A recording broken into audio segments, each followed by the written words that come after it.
seri video kali ini kita akan membahas tentang sel.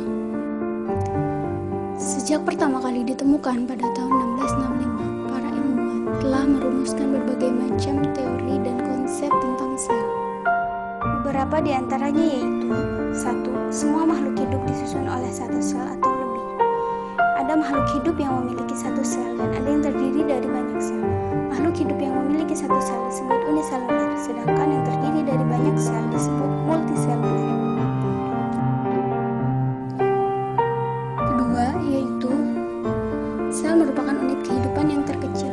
Artinya, sel digolongkan sebagai benda hidup yang mampu melakukan berbagai aktivitas. Contohnya, ia mampu mengatur lalu lintas berbagai zat seperti memasukkan zat makanan dan oksigen, sehingga terciptalah energi melalui proses yang disebut respirasi sel. Energi inilah yang digunakan untuk melakukan aktivitas lainnya. 3. Struktur sel secara umum. Walaupun terdapat berbagai macam sel, namun mereka memiliki 3 komponen yang sama, yaitu membran sel. 2. Sitoplasma, yaitu cairan yang mengisi dalam sel. Yang ketiga yaitu DNA. DNA yaitu suatu molekul yang dikenal sebagai materi genetik yang berfungsi untuk mengatur kegiatan dan sifat-sifat khusus yang dimiliki sel tersebut. Setelah membahas tentang persamaan sel, sekarang kita akan membahas perbedaannya. Secara umum, sel dibagi menjadi 2 kelompok besar, yaitu sel prokariot dan eukariot. Istilah ini berasal dari bahasa Yunani. Prokariot artinya before nucleus, sedangkan eukariot artinya through nucleus. Sehingga sel prokariot merupakan kelompok sel yang tidak memiliki nukleus, sedangkan sel eukariot merupakan kelompok sel yang memiliki nukleus.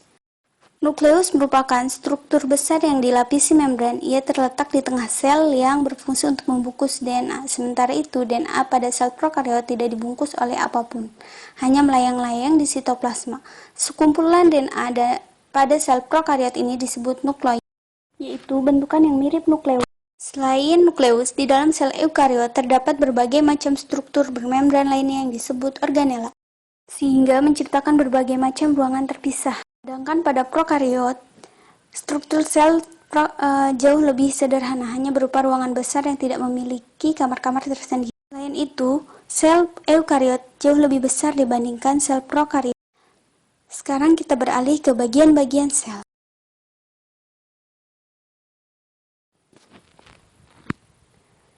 Yang pertama yaitu dinding sel, yaitu lapisan terluar pada sel. Fungsi utamanya adalah sebagai pelindung sel dan rangka sel. Adalah membran sel, berupa lapisan antarmuka yang memisahkan sel dengan lingkungan di luar sel, terutama untuk melindungi inti sel. Yang ketiga adalah mitokondria, adalah tempat di mana fungsi respirasi pada makhluk hidup berlangsung. Yang keempat, lisosom, berupa kantong yang terikat membran yang berisi enzim hidrolitik, guna untuk mengontrol pencernaan intraseluler. Yang kelima adalah badan Golgi atau aparatus Golgi. Struktur ini dapat dilihat pada organ yang melaksanakan fungsi ekstraksi, misalnya ginjal. Yang keenam adalah retikulum endoplasma, struktur yang menyerupai kantong berlapis-lapis yang disebut cisternae. Yang ketujuh adalah nukleus atau inti sel. Itu organel yang mengandung sebagian besar materi genetik. Yang kedelapan adalah nukleolus atau anak inti sel. Dia terdapat di dalam inti sel. Yang kesembilan adalah sitoplasma, yaitu cairan yang mengisi bagian sel.